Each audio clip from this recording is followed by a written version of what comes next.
মনের মানুষ উপন্যাসের ৭ম পর্ব। দুপুরের দিকে লালুর মনে হলো খানিক দূরে অন্য কেউ যেন গান গাইছে। প্রথমে মনে হলো মনের ভ্রম। এরকম হয় কখনো বাতাসের সরসরানিকে মনে হয় মানুষের ফিসফিসানি, মাটিতে মানুষের পদশব্দেরও ভ্রম হয়। গানটা ক্রমেই কাছে আসছে। তাহলে মনের ভুল নয়, কেউ যেন গান গাইতে গাইতে এগিয়ে আসছে এই দিকে। গানের বাণী বোধগম্য হচ্ছে না এখনো। লালু বড় গাছটার আড়ালে লুকিয়ে পড়ল। কে কোন উদ্দেশ্যে আসছে কে জানে। ক্রমে আলো আঁধারি থেকে বেরিয়ে এলো একজন মানুষ, মালকোচা মেরে ধুতে পড়া, খালি গা, মুখ ভর্তি দাড়ি গোঁফ, মাথায় একটা গামছা জড়ানো। এবার তার গান একটু একটু বোঝা যাচ্ছে। মরলেম ভূতের বেগার খেটে, আমার কিছু সম্বল নাই কোকেটে, নিজে সই সরকারি মুটে, মিছে মরি বেগার খেটে, আমি দিন মজুরি নিত্য করি, পঞ্চভূতে খাই গো বেটে। লালু ভাবল, এ আবার কেমন তরগান। কোথাও যাত্রাপালায় কিংবা বাউল ভিখিরির মুখে সে এমন গান শোনেনি। লোকটির হাতে একটা লম্বা লাঠি, কোমরে দা বা কুড়োলের মতন একটা কিছু গোজা। তা দেখে একবার গাটা ছমছম করে উঠল লালুর।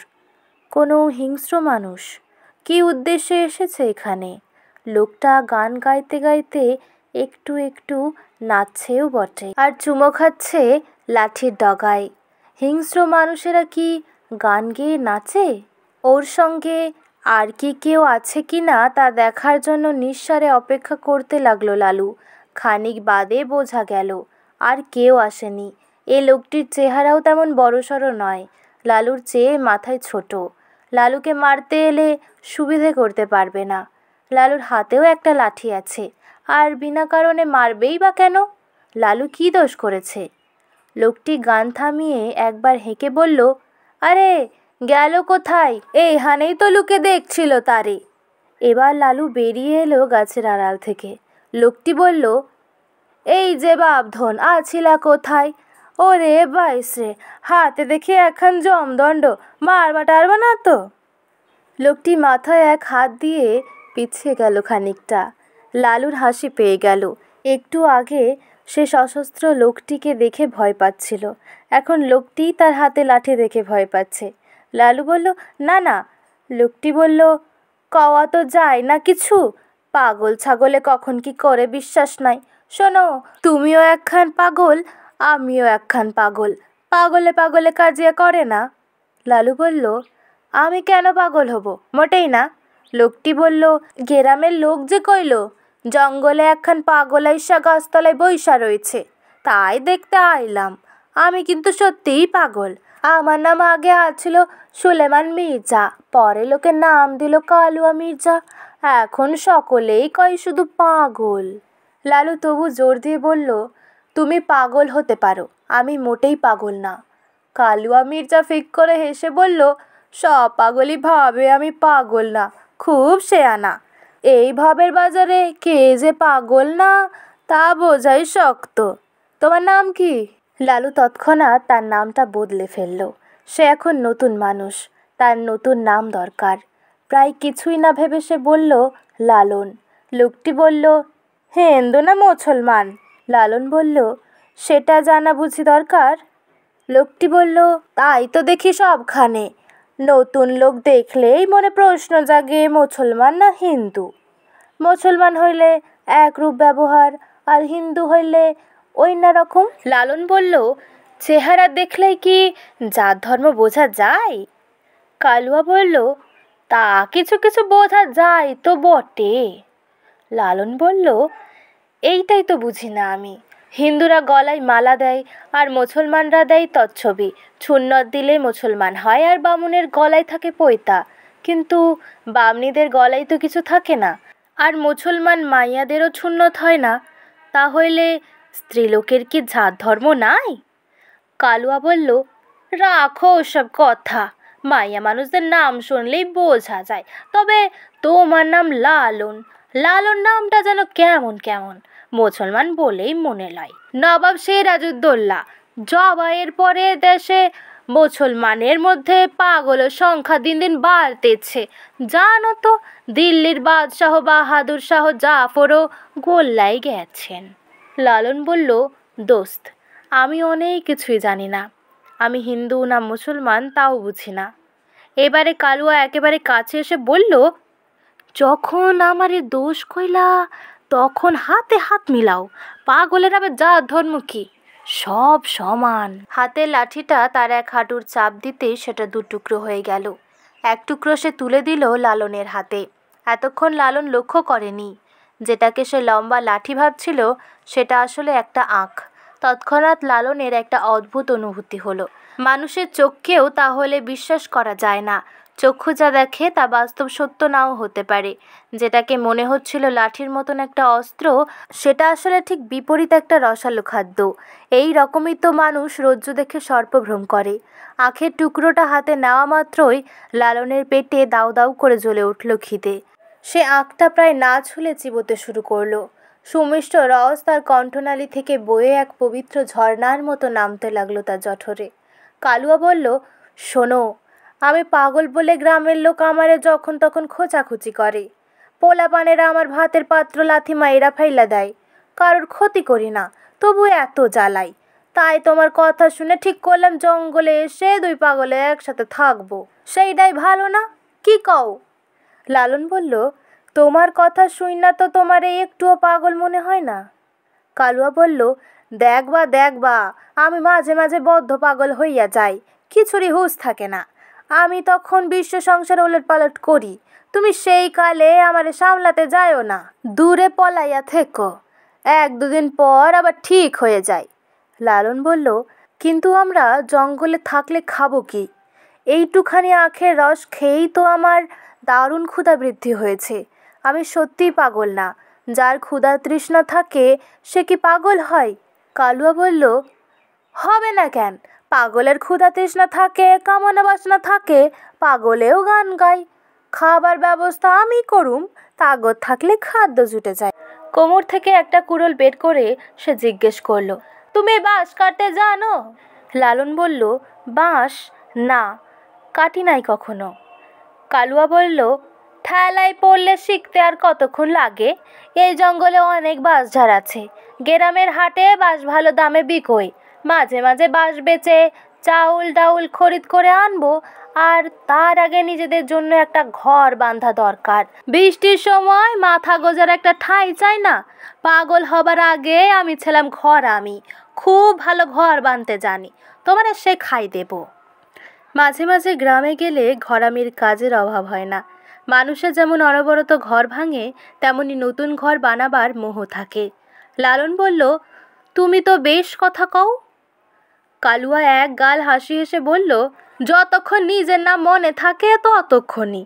আর যখন খেপি, মাথায় ভূত চাপে, তখন বৃক্ষেরে ভাবি তৃণ, আর ঘাসের ডগায় এক বিন্দু পানি দেখলেই মনে হয় আসমানের তারা।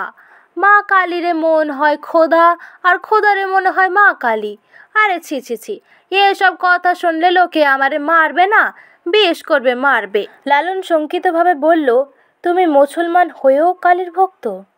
কালুয়া বলল, সেই পাপে তো আমার মৃত্যু হবে, ভালো কইরেই জানি। তুমি কালী ঠাকুরের মূর্তি দেখেছো ভালো করে? লালন বলল, ভালো করে কাছ থেকে কখনো দেখি নাই। আমি যে গ্রামে আছিলাম সেখানকার বেশিরভাগ মানুষই বৈষ্ণব, গৌরনিতায়ের ভজনা করে, কালী পূজা হয় না। কালুয়া বলল, ভালো করে দেখলে বুঝতে, ওই মূর্তির মধ্যে কেমন যেন একটা টান আছে। মনটারে খাঁচার পক্ষীর মতন দোলায়, আমি চক্ষু ফেরাতেই পারি না। সেজন্য বাড়িতেও অনেক মার খাইছি। শুনছে জানো, ত্রিপুরা নামে একখানটা রাজ্য আছে, সেখানে কিছু কিছু মুসলমানও নাকি কালী পূজা করে। আমাগো দেশে কেউ তা সহ্য করে না। হিন্দুরাও আমারে দেখলে দূর দূর করে। কিন্তু মাঝে মাঝে আমার কি ইচ্ছা হয় জানো, একটা কালী ঠাকুরের মূর্তি চেটে চেটে একেবারে খেয়ে ফেলি। তাহলে হিন্দুরাও আমাকে পেটাই শেষ করবে, আর মুসলমানরাও আমাকে খুন করবে। লালনের চক্ষু দুটি গোল গোল হয়ে গেল। এই ধরনের কথা সে কখনো শোনেনি। এইবার কি এই লোকটির পাগলামি শুরু হলো নাকি? কালুয়া এক হাত তুলে অভয় দিয়ে বলল, না না, আমি ঠিক আছি, চলো বাঁশের ঝাড়ের খোঁজ করি। কিন্তু তখনই যাওয়া গেল না। অকস্মাৎ শুরু হয়ে গেল ঝড় বৃষ্টি। জঙ্গলের মধ্যে বৃষ্টি আর লোকালয়ের মধ্যে বৃষ্টি তো একরকম নয়, বজ্র গর্জনও অন্য প্রকার। আখের রসটুকু ছাড়া সেদিন লালনের আর কোনো খাবার জুটল না, কিন্তু এখন সে ক্ষুধার তীব্র কষ্ট পেতে শুরু করেছে। এত বৃষ্টির মধ্যে কিছুই করার থাকে না, দুজনে শুয়ে রইল পেটে কিল মেরে। মাঝে ঘুম, আবার জাগরণ, আবার ঘুম। গাছতলায় শুয়েও বৃষ্টির দাপট থেকে নিষ্কৃতির কোনো উপায় নেই। পরদিন উষার আলো নিয়ে এলো একটা নতুন ভোর, আর বৃষ্টি নেই। আকাশ একেবারে ঠাকুর দালানের মতন ধোয়া মোছা। জেগে উঠে লালন দেখল কালুয়া শেখ তখনও ঘুমন্ত, কিন্তু তার ঠোঁটে লেগে আছে হাসি। কিছু একটা সুখস্বপ্ন দেখছে বোধহয়। লালন তাকে জাগালো না। সে জোরে জোরে টাটকা বাতাসের নিঃশ্বাস নিল কিছুক্ষণ। গলায় একটু একটু ব্যথা। এরকম বৃষ্টিতে ভিজলে সান্নিপাতিক হয়, তাতেও মানুষ মরে। একসময় পাশের ডোবায় হাত মুখ ধুয়ে এলো। ততক্ষণে কালুয়া জেগে উঠেছে। ফাঁকা দৃষ্টিতে লালনের দিকে চেয়ে জিজ্ঞেস করল, তুমি কে? এই রে, কাল রাতের কথা সব ভুলে গেছে নাকি? লালন বলল, আমি একজন মানুষ। কালুয়া বলল, মানুষ? সাজ চাই নাকি? তুমি পা দুখানি ওপর করে মাথা নিচে এইভাবে হাঁটতে পারো? লালন বলল, না, এইটা বুঝি মানুষের কাজ? কালুয়া বলল, তুমি পারো না, দেখো আমি পারি। একবার ডিগবাজি খেয়ে সে পা দুটো তুলে দিল শূন্যে, মাথাটা ঝুলে রইল নিচে। সেই অবস্থায় দুটো হাতে ভর দিয়ে চলে গেল খানিকটা। আবার সোজাভাবে দাঁড়িয়ে সে বলল, তুমি যে কইলা তুমি মানুষ, তুমি কি পারো? লালন বলল, আমি একটা অকর্মার ধারী, আমি কিছুই পারি না। কালুয়া বলল, ও মনে পড়েছে, তুমি তো একখানা পাগল। এই জঙ্গলে থাকো, চলো তোমারে কাজ শেখাই দেব। তার মাথায় যে গামছাটা জড়ানো ছিল সেটাও জলে ভিজে চুপচুপে, তবুও সেটা দিয়ে সে মুখ মাথা মোছার চেষ্টা করতে লাগলো। এই বনে সত্যি বাঁশঝাড়ের অভাব নেই। এক এক স্থানে অন্য গাছ প্রায় নেই বললেই চলে, শুধু বাঁশবন। শেয়ালেরা এর মধ্যে গর্ত খুঁড়ে থাকে। দু চারটে পালালো এদিক ওদিক। একটু দূরে কোথাও ক্যাঁ ক্যাঁ করে ময়ূর ডাকছে।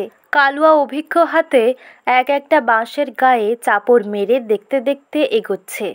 বাঁশ চেনা সহজ নয়, কোন বাঁশের কত বয়স তা বুঝতে হয়। সেজন্যই বোধহয় কথাই বলে বাঁশবনের ডোমকানা। বাঁশেরও যে অনেক জাত আছে তা লালন জানতো না। কালুয়া তাকে বোঝাচ্ছে, পারুয়া, রূপাই, মাকাল বাঁশ, এই রকম বিভিন্ন নাম। এইসবের মধ্যে মুলি বাঁশ বেশি ভালো। একটা জায়গা পছন্দ করে কালুয়া তার কুড়োলটা লালনের হাতে দিয়ে বলল, প্রথমটা তুমি কাটো, এই গোড়া থেকে কাটতে হবে, নজর ঠিক রেখো। প্রথমে উপর দিক থেকে এক কোপ মারবে, তারপর নিচের দিক থেকে। দ্বিতীয় কোপে লালনের হাত থেকে কুড়োলটা ছিটকে পড়ে গেল। কালুয়া হেসে বলল, অত সোজা নয়, তাগদ লাগে। মায়ের দুধ খাও নাই? শিশু বয়সে মায়ের দুধ খেয়েছে কিনা তা মনে নেই লালনের, কিন্তু কয়েকটা দিন থেকে সে যে অনাহারে রয়েছে তা তো অন্য মানুষটি জানে না। সে কথা সে বলল না। আবার শুরু করলো নব উদ্যমে। প্রথম বাঁশটি ভূমিসাৎ করার পর তার বুকটা আনন্দে ভরে গেল। এই প্রথম যেন সে সার্থক হলো একটা কিছুতে। পরিশ্রমে তার দুর্বল শরীরটা কাঁপছে, বিন্দু বিন্দু ঘাম ফুটেছে তার সারা মুখে। কালুয়া বলল, থামলে হবে না, আবার আর একখান। লালন খেটে চলেছে। কালুয়া ঘুরে বেড়াচ্ছে এদিক ওদিক। কোনো বাঁশের গায়ে জড়িয়ে আছে একরকম লতানে গাছ, বড় বড় পাতা। কালুয়া একটা পাতা ছিঁড়ে মুখে দিল, খানিকটা চিবিয়ে আপন মনে বলল, মজা তো, মন্দ না। আর একটা পাতা ছিঁড়ে এনে সে লালনকে বলল, এইটা খাইয়া দেখো তো মিয়া। লালনের তেঁতুল পাতা খাওয়ার অভিজ্ঞতা ভালো নয়। সে ইতস্তত করতে লাগলো। কালুয়া ধমক দিয়ে বলল, খাও। পাতাটা চিবোতে চিবোতে লালনের মনে হলো স্বাদটা যেন চেনা চেনা, একটু একটু ঝাঁঝ, আবার মিষ্টত্ব আছে। কালুয়া জিজ্ঞেস করলো, এটা কিসের পাতা, বুঝলা কিছু? লালন দূর দিকে মাথা নাড়ল। কালুয়া বলল, পান পান, জংলি পান, সোয়াদ কিন্তু খারাপ না। তুমি আগে কখনো পান খাও নাই? দিন দুরস্ত পরিবারে পান খাওয়া তো বিলাসিতা, বড় মানুষেরা খায়। লালন জীবনে একবারই এক খিলি সাজা পান খেয়েছে। তার মামা বাড়িতে মাতামহের মৃত্যুর পর ধুমধাম করে শ্রাদ্ধ হয়েছিল। নেমন্তন্ন খেয়েছিল গোটা 50 জন। সেদিন লালনও পেট ভরে মন্ডা মিঠাই খেতে পেয়েছিল, আর এক খিলি পানও জুটেছিল। কালুয়া বলল, পানের দাম আছে, মেদিনীপুরের মানুষেরা পানের চাষ করে, তারে কয় পানের বরজ। জঙ্গলের মধ্যে বিনা পয়সায় পান পাওয়া ভাগ্যের কথা, এখানেও তাহলে পানের চাষ করা যায়। পটপট করে কয়েকটা পান পাতা মুখে দিতে দিতে সে আবার বলল, খাইয়ালাও খাইয়ালাও, যে কয়টা পারস। এবার লালন বেশ কৌতুক বোধ করল। সেই শ্রাদ্ধ বাড়িতে লালন শুনেছিল যে বেশি খাওয়া দাওয়ার পর পান খেলে নাকি তাড়াতাড়ি সব হজম হয়। এখন তার পেটে এক দানা খাদ্যও নেই, এখন পান খেয়ে কি হজম করবে? নাড়ি ভুড়ি সব হয়ে যাবে নাকি? কালুয়া জোরে গান গেয়ে উঠল, ওই যে পান বেচে খায় কৃষ্ণপান্তি, তারেও দিলে জমিদারি। লালন বলল, এ আবার কি গান? তুমি নিজে গান বানাও নাকি? কালুয়া বলল, শোনো পাগলের কথা, আমার কি সেই ক্ষমতা আছে? মুখোসুখো মানুষ, কোথা যেন শুনেছি, মনে গেঁথে যায়। লালন বলল, তারপর কি? কালুয়া বলল, সব মনে নাই, 2-4-76।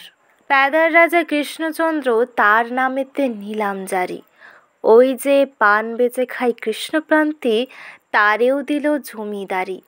হুজুরে দরখাস্ত দিতে কোথা পাবো টাকা করি, আমারে ফিকিরে ফকির বানায় বসে আছে রাজকুমারী। কোনো ফকিরের গান মনে হয়। মোট কথা বুঝলি তো, পান বেচো জমিদারি হন যায়।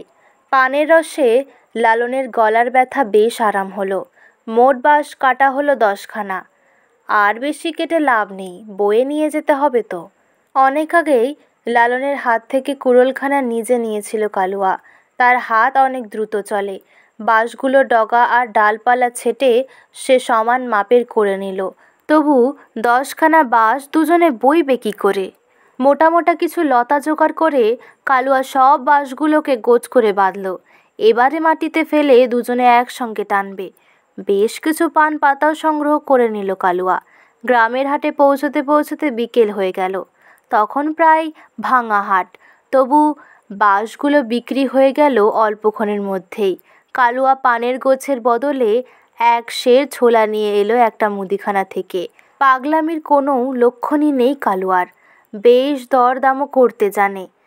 এবার সে খরিদ করলো কয়েকটা মাটির হাঁড়ি, মালসা ও কাঠের হাতা। সেগুলো সে চাপালো লালনের ঘাড়ে। নিজের গামছার দুদিকে বেঁধে নিল কয়েক সের চাল ও ডাল। 2 খণ্ড চকমকি পাথরও যেন সে কোথা থেকে জোগাড় করলো। তারপর বলল, এইবারে চলো, জঙ্গলে গিয়া আমরা জঙ্গলি থাকুম না, সংসার পাততে হবে, ফিরতে হবে অনেকটা পথ। লালন যেন তার খিদে সহ্য করতে পারছে না। সে মৃদুস্বরে বলল, আর একখান আউক পাওয়া যায় না? কালুয়া বলল, আর তো পয়সা করি নাই, তবু চলো দেখি। হাটের এক পাশে এক ব্যাপারী বিক্রি করছে আখ, নারকোল, মানকচু এসব। আলো পড়ে আসছে, সবাই ঘরে ফেরার পথ ধরেছে, আর খরিদ্দার পাওয়া দুষ্কর। ব্যাপারীর দিকে তাকিয়ে কালুয়া খুবই মোলায়েম গলায় বলতে লাগলো, ভাইজান, একটা কথা কইব, আইজ তো আর। লালন তার হাত চেপে ধরল, বলল, না থাউক, চাই না, চলো। তার দিকে কয়েক পলক অবাক হয়ে তাকিয়ে থাকার পর কালুয়ার মুখ হাসিতে ভরে গেল। সে বলল, বুঝেছি, ভিক্ষা করা যাবে না, প্রাণ যাই যাউক, তবু মান যেন থাকে। ঠিক ঠিক ঠিক, ঠিকের ওপর ঠিক, 100 বার ঠিক। রসুল ছাড়া আর কাউর কাছে ভিক্ষা চাইতে নাই। আশেপাশে পড়ে আছে মানুষের ফেলে দেওয়া কয়েকখানি আখের টুকরো, আধ খাওয়া, একেবারে গোড়ার দিকটা শক্ত বলে অনেকে চিবোতে পারেনি। সেরকম 2-3টি টুকরো তুলে নিয়ে সে বলল, এগুলি খাওনের দোষ নাই, এ হইল পথের দান, আমরাও পথের মানুষ। হাট থেকে বেরিয়ে যেতে গিয়েও একদিকে তাকিয়ে থেমে গিয়ে কালুয়া বলল, এই দুনিয়ায় আমাগো থাইকা আরও কত বড় পাগল আছে দেখবা, চলো দেখে যাই। সেখানে 10-12 জনের ভিড় জমেছে, আর তাদের মাঝখানে দাঁড়িয়ে আছেন এক দীর্ঘাকায় শ্বেতাঙ্গ পাদ্রী। তার পরনে লম্বা সাদা জোব্বা, চুল দাড়িও ধবধবে সাদা। হাতে একখানা কেতাব নিয়ে তিনি গদগদ স্বরে বলছেন, তোমার সব পাপী নরকের দ্বার, প্রভু যিশু পরম কল্যাণময়, আইসো শরণ লও। সাহেবের ধারণা তিনি খুব শুদ্ধ বাংলা বলছেন, কিন্তু তাঁর উচ্চারণের জন্য এই শ্রোতারা প্রায় কিছুই বুঝতে পারছে না। তারা দাঁড়িয়ে আছে এত কাছ থেকে শাসক জাতির একজন মানুষকে দেখার কৌতূহলে। মাঝে মাঝে ঘোড়ার পিঠে চাবুক হাতে নীলকর সাহেবদের দেখা যায়। তাদের দেখলেই বুক কাঁপে, কিন্তু এই পাদ্রী সাহেবকে দেখলে বরং মায়া লাগে। ঘামে ভিজে তার গায়ের জামা লেপ্টে গিয়েছে গায়ের সঙ্গে। কালুয়া বলল, এমন পাগল দেখছ আগে? 7 সমুদ্র পার হইয়া আইছে, আমরা নাকি সব পাপি, আমাকে উদ্ধার করবে। আমারে বাপু তোমার জাহিদ ভাইদের মতন, আমাকে চাবুক মারো, ঘরে আগুন দাও, গারদে ভরো, তার মানে বুঝি জোর যার মুলুক তার, সোনা দানা যা আছে নিয়া যাও, ধর্মের কথা আমারে কও কেন? তুমি যিশুর নাম জানো? লালন ফকির বলল, হ জানি, সিরাজ সাহের কাছে শুনেছি। কালুয়া অবাক হয়ে বলল, সিরাজ সাই, তুমি তারে চেনো নাকি? লালন বলল, একবার দেখেছি। কালুয়া বলল, আরে সিরাজ সাই তো আমারে পাগল করেছে, এক সময় কব তোমারে তার কথা, এখন চলো, আর দেরি করা যায় না, অন্ধকার জঙ্গলের পথ। হাটের একধারে গরু, ছাগল, ঘোড়াও বিক্রি হয়। 2টো ঘোড়া বিক্রি হয়নি, তার ব্যাপারী ফিরে চলেছে। ঘোড়া দুটির দিকে লালন সতৃষ্ণ নয়নে চাইল। ঘোড়া দেখলেই তার মনটা চনমন করে। কতদিন ঘোড়ায় চাপেনি। কবিরাজ মশাই বলেছিলেন, নিজে উপার্জন করে ঘোড়া কিনতে হয়, নইলে কপালে দুঃখ আছে। ঘোড়া কেনার সামর্থ্য তার কোনো দিনই হবে না, দুঃখ তার চিরসঙ্গী হয়ে থাকবে। একটা ছোট নদীর ওপরে বাঁশের সাঁকো, সেটা পেরিয়ে ওপারে যেতেই দেখা গেল পথের এক ধারে উপুর হয়ে পড়ে আছে একজন উলঙ্গ মানুষ।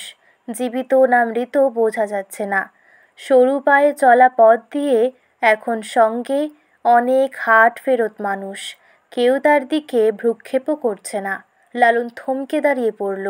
কালুয়া বলল, আহারে, একদিন আমারও এই দশা হবে আমি জানি, রাস্তার ধারে পইরা থাকবো, কুকুর বেড়ালেও ছোবে না। লালন হাঁটু গেড়ে বসে পড়ে লোকটিকে উল্টে দিল। চমকে গিয়ে দেখল লোকটি মৃত তো নয়ই, অজ্ঞানও নয়, চোখ চেয়ে আছে, পলকও পড়ল। কালুয়া তাড়া দিয়ে বলল, চলো চলো, নেশা ভাঙ করছে বোধহয়। লোকটি খুব ক্ষীণস্বরে বলল, সুলেমান ভাই আমারে বাঁচাও। কালুয়া বলল, এই দেখো, এই ঘাটের মরা আমার নাম জানলো কেমনে? লালন লোকটিকে ধরে ওঠাবার চেষ্টা করল, পারল না। সে কালুয়াকে বলল, তুমিও হাত লাগাও, এরে খাড়া করাই। কালুয়া বলল, এরে তুইলা কি হবে, এখনো শ্বাস আছে, কিন্তু বাঁচনের আশা নাই। দেখো না, মুখখানা কালীবর্ণ, এর শিওরের সমন। লালন এবার ধমক দিয়ে বলল, যতক্ষণ শ্বাস ততক্ষণ আস, তুমি জানো না? ধরো, হাত লাগাও। দুজনে ধরাধরি করে তুলল বটে, কিন্তু লোকটির নিজের পায়ে দাঁড়াবার ক্ষমতাই নেই। প্রায় ফিসফিস করে বলল, সুলেমান ভাই আমারে চিনলা না, আমি কাশেম। কালুয়া বলল, না, চিনি না, আমি তো এখন পাগল, পুরানো কোনো কথাই মনে নাই। তোর কি হয়েছে? লোকটি বলল, আমারে মারছে। কালুয়া জিজ্ঞেস করল, কে মারছে? লোকটি বলল, ওরা। কালুয়া আবার জিজ্ঞাসা করল, ওরা মানে কারা, কেন মারছে? লোকটি বলল, রোজ মারে, আমারে মেরে ফেলাবে। কালুয়া অধৈর্য হয়ে বলল, কি জ্বালা, কে মারছে, কেন মারছে, কবি তো। লোকটি আবার বলল, মারছে, খুব মারছে। কালুয়া লালনকে বলল, দোস্ত, এইটা পেরানে বাঁচলেও পাগল হবার দেরি নাই, আমরা এডারে নিয়া কি করব? লোকটি বলল, একটু পানি, বুক ফাইটা যায়। লোকটিকে ধরে রাখার ভার কালুয়াকে দিয়ে লালু সাঁকোর নিচ থেকে মাটির হাঁড়ি ভর্তি জল নিয়ে এলো। লোকটি চোচো করে অর্ধেক হাঁড়ি জলই খেয়ে নিল, বাকিটা জল ঢেলে দিল নিজের মাথায়। লালন বলল, তোমার বাড়ি কোন গ্রামে? আমরা তোমারে দিয়ে আসতে পারি। লোকটি মাথা নেড়ে বলল, আমার গ্রাম নাই, বাড়ি ঘর সব গেছে, আমারে দেখলেই ওরা মারবে আবার। তাহলে আমি কোথায় যাই? তুমি তো সবই জানো সুলেমান ভাই। কালুয়া বলল, আমি কিছুই জানি না, আমি সুলেমান না, আমার নাম কালুয়া। তুই যদি গ্রামে যাইতে না পারস, জঙ্গলে গিয়া থাক আমাগো মতন। লালুকে সে জিজ্ঞেস করল, এরে আমাগো সাথে জঙ্গলে নিয়ে যাবো নাকি? তুমি কি কও? লালু বলল, আমারে জিগাও কেন? আমি কি জঙ্গলের মালিক? কে মালিক তাও আমি জানি না। যার ইচ্ছে হয় সে জঙ্গলে গিয়া থাকতে পারে। কালুয়া এবার লোকটিকে জিজ্ঞাসা করল, কিরে যাবি? হাঁটতে পারবি? ঘাড়ে কইরা তো নিতে পারবো না। লোকটি বলল, আমি এখন যাব না। আর একজন, তোমরা আমারে ওই গাছতলায় বইসা দাও, পানি খাওয়াইলা আল্লাহ তোমাদের মঙ্গল করবেন। আমি এখন ঠিক আছি। ওকে বসিয়ে দেওয়া হলো একটা বট গাছতলায়। কালুয়া বলল, শোন, যদি জঙ্গলে যাইতে ইচ্ছা হয় এই রাস্তা দিয়ে যাবি। জঙ্গলের মধ্যে এইটা সব থেকে বড় একটা উঁচা শিমুল গাছ, তার ধারে আমাকে দেখতে পাবি। লোকটি বলল, কি জানি, দেখি কি হয়। আর একটু পরে কালুয়া আর লালন রওনা দিল। অন্ধকার হয়ে গেলেও ওরা জঙ্গলের মধ্যে দিয়ে নির্বিঘ্নে পৌঁছে গেল নির্দিষ্ট স্থানে। তারপর দুজনেই কাজে লেগে গেল দ্রুত। মাটিতে গর্ত খুঁড়ে শুকনো পাতা আর কাঠকুটো জোগাড় করে এনে জড়ো করা হলো সেখানে। চকমকি ঠুকে আগুন জ্বেলে ফেলল কালুয়া। কাছের ছোট জলাশয় থেকে এক হাঁড়ি জল নিয়ে এলো লালন। তার মধ্যেই কালুয়া একটা উনুন বানিয়ে ফেলেছে কোনো রকমে। অন্য হাঁড়িটায় চাল আর ডাল একসঙ্গে মিশিয়ে চাপিয়ে দেওয়া হলো।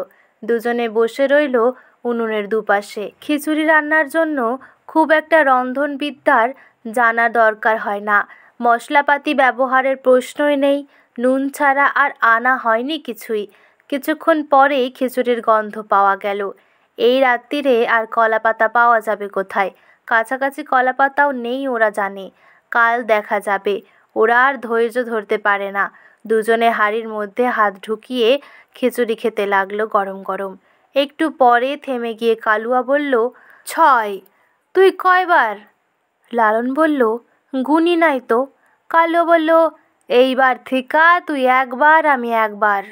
ইস, কয়খান কাঁচা মরিচ পাইলে কি ভালোই হইতো রে। তারপর সে গান ধরল, ডাইল রাধরে কাঁচা মরিচ দিয়া, গুড় কাছে লও মন তোর বিরলে বসিয়া, ও মন ডাইল রাধরে। গান থামিয়া সে বলল, আমার মা কইতো, খাইতে খাইতে গান গাইলে বউ পাগল হয়। হায় রে কপাল, আমার বউ জুটল না, আমি হইলাম পাগল। নিজের রসিকতায় সে নিজেই হেসে উঠল। প্রায় এক হাঁড়ি খিচুড়ি শেষ করতে দেরি হলো না। তৃপ্তির ঢেকুর তুলে কালুয়া বলল, কি ক্ষুধাই পাইছিল, আর একটু হইলেই বাপের নাম ভুইলা যাইতাম। লালন বলল, আত্মার শান্তি হইল, এত ভালো খিচুড়ি আমি জন্মেই খাইনি। আরও কাঠ টেনে ঠেস দেওয়া হলো আগুনে। এই আগুন সারা রাত জ্বললে জন্তু জানোয়ার আসবে না। সেই আগুনের দুই পাশে শুয়ে দুজনে এক ঘুমে কাবার করে দিল রাত। সকাল থেকে কাজকর্ম শুরু হয়ে গেল। প্রথম কাজই হলো আরও বাঁশ কেটে বয়ে আনা। আগে ঘরের মতন ছাউনি বানাতে হবে, নইলে এই বর্ষার মধ্যে জঙ্গলে টেকা যাবে না। কালুয়া না থাকলে লালনের পক্ষে একা ঘর বানানো সম্ভব হতো না বোধহয়। কালুয়া এই কাজ সত্যিই ভালো জানে, সে পাকা ঘরামি। লালনের খালি আশঙ্কা, কালুয়া কখন পাগলামি শুরু করবে। এতক্ষণ পর্যন্ত সেরকম কোনো লক্ষণ দেখা যায়নি, শুধু মাঝে মাঝে বিচিত্র সব গান গেয়ে ওঠে। তৃতীয় দিনে তখনও ঘর তৈরির কাজ চলছে। বিকেলের দিকে দেখা গেল একজন রমণীর কাঁধে ভর দিয়ে খুঁড়িয়ে খুঁড়িয়ে আসছে একজন পুরুষ, ঘরমাক্ত শরীরে। বিরক্ত হয়ে কালুয়া বলল, কি আপদ, এ আবার কারা আসে? লালন বলল, এই মানুষটারেই তো দেখেছিলাম পথের পাশে শুয়ে থাকতে। কালুয়া বলল, এখানে কে আসতে কইছে? আর মরার জায়গা পাইল না? লালন বলল, বাহ, তুমিই তো আসতে কইছিলা। কালুয়া বলল, তাই নাকি? কিছুই মনে থাকে না। আমরা দুই পাগলেই তো বেশ শান্তিতে ছিলাম। অগো খেদামু ভয় দেখামু। লালন বলল, কেন খেদাবে কেন? যার ইচ্ছা আসতে পারে। আমাগো চাইল ডাইলে ভাগ না বসালেই হইল। কাছে আসার পর পুরুষটি বলল, সুলেমান ভাই, আমি কাশেম, আইসা পড়লাম। কালুয়া গভীরভাবে বলল, বেশ করেছ। রাত্রিরে কি খাবা সে খেয়াল আছে? চাইল ডাইল আনছো? এখানে যার যার খাদ্য নিজের নিজের, আমাগো কোনো দায়িত্ব নাই। রমণীটি বলল, নিজের নিজের কেন হবে? সকলটি একসাথে খাইতে পারি না। চাইল ডাইল যথেষ্ট আনছি, চিড়া মুড়ি গুঁড়ো আছে। কাশেম বলল, সুলেমান ভাই, আপনি তো ওরে চেনেন? কালুয়া ধমক দিয়ে বলল, না, চিনি না। আমি কারুকে চিনি না। আমি কারুর ভাইটাও না। আমি কোনো ব্রাহ্মণ কন্যার হাতে কিছু খাই না, তাতে আমার জাত যাবে। লালন হেসে বলল, তুমি কইলা তুমি চেনো না, তবে জানলে কি করে যে ব্রাহ্মণ কন্যা? রমণীটি মুচকি হেসে বলল, আমারে চেনেন আমার বাবা, ছোট খুড়োকেও চেনেন। ওদের সঙ্গে রয়েছে বেশ কয়েকটা পোটলা পুটলি। সেগুলো মাটিতে নামানোর পর রমণীটি লালনকে বলল, আপনারেও কি আমার হাতে কিছু খাইলে জাত যাবে নাকি? লালন বলল, হাতে বুঝি জাত থাকে? জাতের হাত থেকে বাঁচার জন্যই তো জঙ্গলে পালিয়ে এসেছি। সে আবার বলল, আমি কিন্তু পতিত। কালুয়া জিজ্ঞেস করে বলল, আহ, অত কথার কি আছে? এখন কাজের সময়, যাও দোস্ত, হাত লাগাও, রাইতে আবার বৃষ্টি আসতে পারে। ঘর বানাবার খুঁটি পোতা হয়ে গেছে, বাঁশ ঝুলে ঝুলে। লতা বাঁধানো দিয়ে কালুয়া কোনো মতে একটা ছাউনি বানিয়ে ফেলেছে। সেটাই ধরাধরি করে চাপিয়ে দেওয়া হলো উপরে। একটা ঘর হলো বটে, কিন্তু তার কোনো দেওয়াল নেই, দরজা নেই।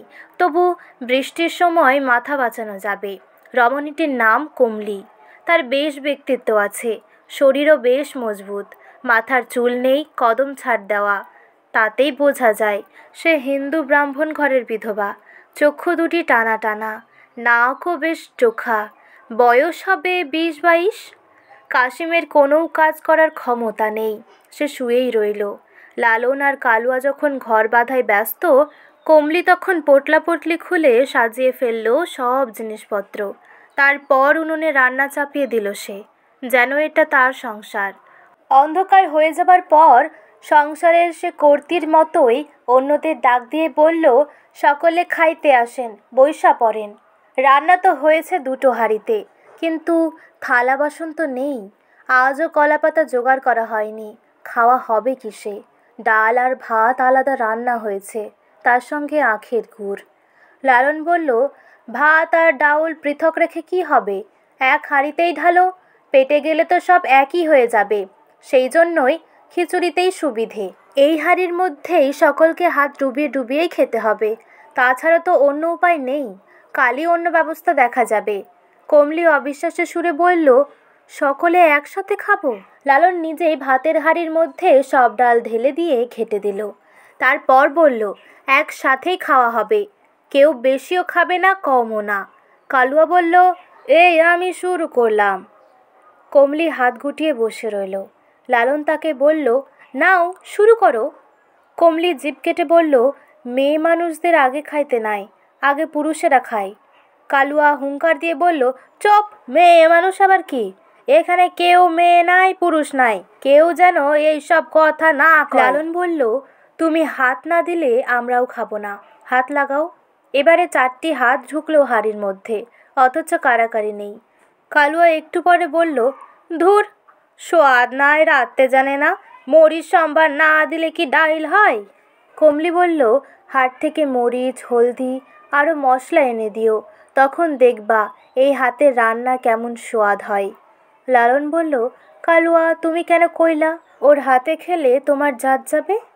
কালুয়া বলল, মুসলমানের ছোঁয়া খেলে যদি হিন্দুর জাত যায়, তবে হিন্দুর ছোঁয়া খেলে মুসলমানের কেন জাত যাবে না? কমলি বলল, ও, ভারী তো মুসলমান, এবাদত জানে না। লালন বলল, তুমি তো আগে কইছিলা পাগলের জাত থাকে না।